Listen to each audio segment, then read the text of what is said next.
তার মাংস খাও না কেন? প্রশ্ন কিন্তু এই জায়গায় আমি বলবো না, কি এটা ছিল না? তাহলে এর কারণ হচ্ছে এই, যদি বলা হয়, যদি কোনো হিন্দু ছেলে বলে আমাদের কথাকথিত ছলে যে গরু হচ্ছে আমাদের মাতৃস্বরূপিণী, অহিন্দু একজন টপ করিয়ে কয় তাহলে গরু গাভী যদি তোর মা হয় তাহলে ষাঁড় গরুটা তো তোর বাবা। কি বলে কিনা? এই বলে কিনা? এর টাটকা জবাব রয়, বাবা খালি হিন্দু ধর্মের নয়, তোমার বাবাও হয়।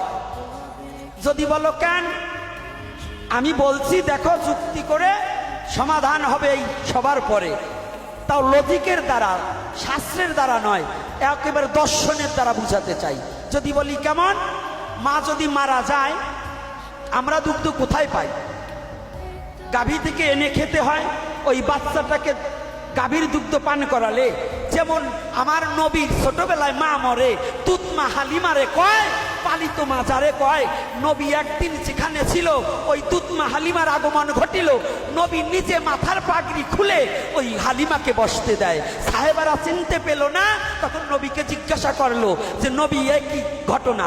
আপনার মাথার পাগড়ি আমি জানি সবার উপরে, আপনি তা আপনার মাথার পাগড়ি দিলেন একটা মহিলারে বসতে?